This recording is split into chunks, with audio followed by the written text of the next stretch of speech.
আসসালামু আলাইকুম রহমতুল্লাহ।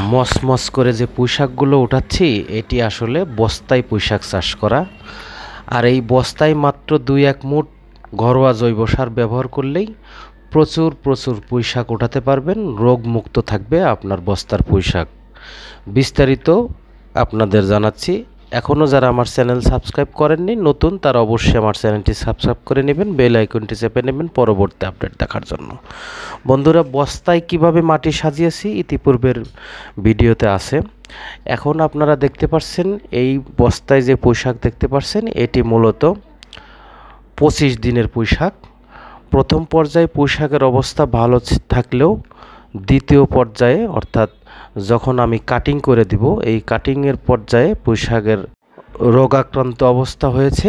এখন আমি মাত্র 2-1 মুঠ ঘরোয়া জৈব সার ব্যবহার করব। এই ঘরোয়া জৈব সার ব্যবহার করলেই পুঁইশাকের ডগা আবার নতুন হবে এবং খুবই জোরে সোরে বৃদ্ধি হবে।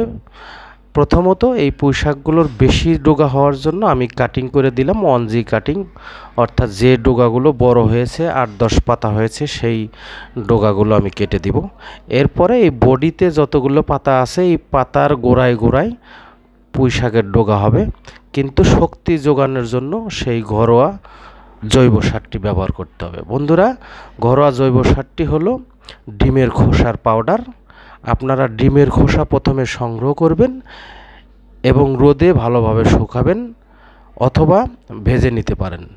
শুকানো অথবা ভেজে না নিলে সেখানে জীবাণু থাকে, সেই জীবাণু অবস্থায় পাউডার দিলে আরও ক্ষতি হবে।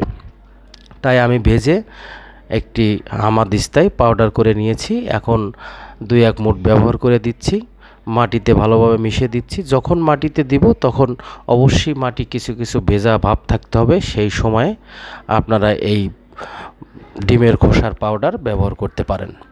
এই ডিমের খোসার পাউডার ব্যবহার করার বেশি নয়, 5-6 দিন পরেই দেখতে পারবেন খুবই ভালো অবস্থা এবং দেখছেন গাছটি আরও জোরদার হয়েছে এবং সতেজ হচ্ছে।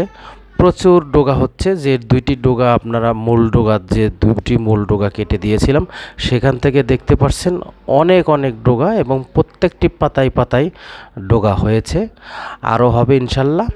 তো এই টিপসটি আপনাদের কেমন লেগেছে এবং ব্যবহার করে দেখবেন, অবশ্যই ভালো কাজ পাবেন। আরও বিস্তারিত ভিডিও আমার চ্যানেলে পরবর্তী ভিডিওতে থাকবে। সেই পর্যন্ত সকলেই ভালো থাকবেন এবং আমি ছাদ বাগানের বিভিন্ন গাছের পরামর্শমূলক ভিডিও দিয়ে থাকি। তাই আমার ভিডিওগুলো কেমন লাগে অথবা আমার ভিডিও সম্পর্কে কোনো পরামর্শ থাকলে অবশ্যই আমাকে সেই পরামর্শগুলো দিতে পারেন। পরবর্তীতে আপনাদের সঙ্গে বারান্দায় কিভাবে গাছ লাগানো যায় এবং বারান্দায় কিভাবে বাগান করা যায় সেই সম্পর্কে বিস্তারিত জানাবো। আবারও শেষমেশ সাবস্ক্রাইব করার অনুরোধ জানিয়ে আল্লাহ হাফেজ।